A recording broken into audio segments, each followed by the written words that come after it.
Good morning once again, and welcome to the Haven Financial Group radio show. I'm Larry Kalvig, founder and CEO of the Haven Financial Group. Feel free to give us a call, 612-504-8400 or havenfinancialgroup.com.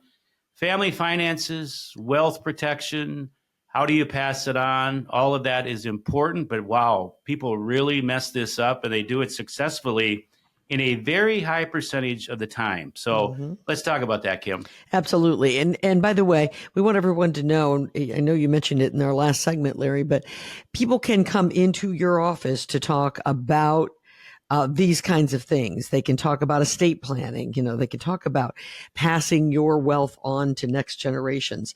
So that's also part of this whole retirement puzzle that you keep talking about. And it's one of the things today that we're discussing, because we're talking about the things you don't want to forget as you put together that financial plan. So let's talk about, first off, generational wealth. How do you define that, Larry? Well, that's a very broad definition. What I found over the years that I've been in this industry is wealth means different things for different people.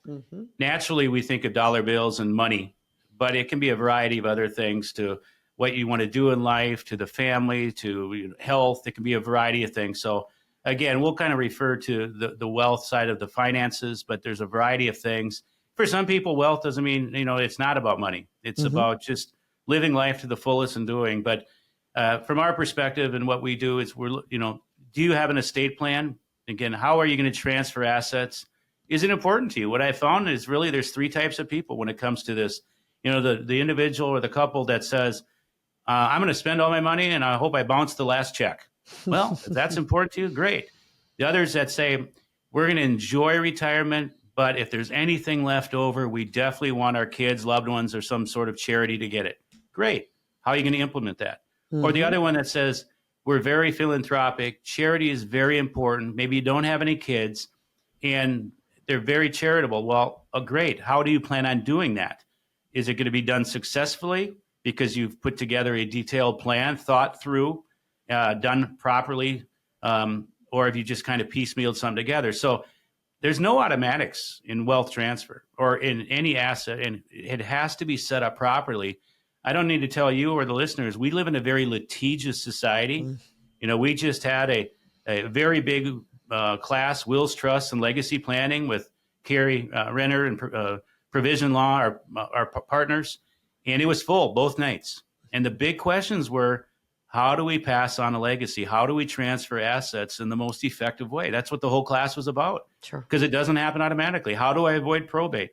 Again, all of these are important as we talk about how we do it, because I mentioned the percentages. Without a coordinated plan, 70% of wealthy families lose wealth by the second generation and 90% by the third by not having a plan. A failure to plan is a plan to fail, and it happens way too often. Well, and in that particular case, you're talking about families that have means and they're passing that down. But really, this applies to everyone, doesn't it? Because whatever you have, you clearly want it to go to someone you love or someone you've designated. And by not doing so, Larry, that can turn into a bigger nightmare for those individuals than not. Oh, it definitely can. You say, we all have the best families. We all have the best kids. Nothing's ever going to happen. And back in the day, you could tell somebody, you could have whispered, this is what I want done when I pass. Yes, and it was probably going to be successful. Today, it brings, we just hear so many stories, and, there's no automatics. Even power of attorney for spouses, not automatic. You got to have something in place. Do you want attorneys or probate or taxes? Tax is another one. Another reason why to have an estate plan, by having it, you can reduce the tax burden. Again, so having this financial planning, retirement planning, estate planning, it really creates a long-term vision to set clear and concise and shared goals across not just you, but you, your spouse, your kids, your grandkids, for generations. Maybe you want to fund some sort of education, homeownership. Just talking through these can really strengthen the purpose and unity around these decisions. It encourages financial literacy. Open conversations and structured planning promotes financial education for children and heirs. I don't think the younger generation is even having some of these conversations. Right. Unfortunately, it just doesn't seem like it. And that means they're going to be ill prepared. And are they going to be ill prepared with the monies that you've laid down for them when you pass away? If that's important, I hope not. So again, it facilitates generational transitions. And again, there's no automatics today. It takes a detailed plan, not complicated. Some are complicated. And I mentioned charitable. We asked the question, I asked the question, and the team does for folks, are you charitable? Whether you are or not, it doesn't make any difference other than the fact you don't give charitably for tax reasons, but if you are charitable, it opens up tax ideas, tax opportunities, qualified charitable distributions. Again, the right way to give in the most tax efficient way possible. That's what it's all about. And you know what? It's more than just, it's protecting with the purpose. Right. I mentioned defense wins championships. Maybe that doesn't mean being greedy in the stock market, but protecting what you have. We're in football season. And again, defense does win championships. It is important to have growth and accumulation. But if you're close to retirement or in retirement, those accumulation years may be behind you. And maybe getting greedy isn't what you want, but protecting what you have is maybe more important. Sure, absolutely. So during the course of today's show, we've talked about the things that you don't want to forget as you are putting together a portfolio for retirement. So Larry, let's walk through again the importance in your eyes of what it is that people do not want to forget and what it is that people frequently will let slip by or just don't know any better.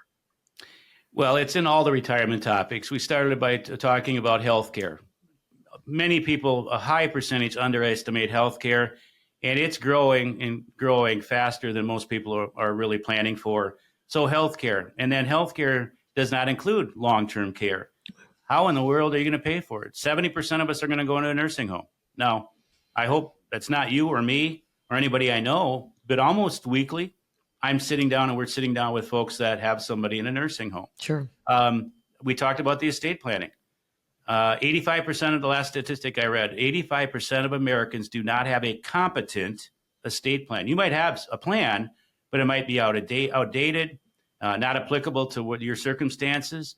It's not something you just put on the shelf. So if you don't have, again, set up an appointment with us and we'll walk you through that. We'll talk about all these retirement topics. And again, open enrollment coming up, back to healthcare. Make sure you shop out that.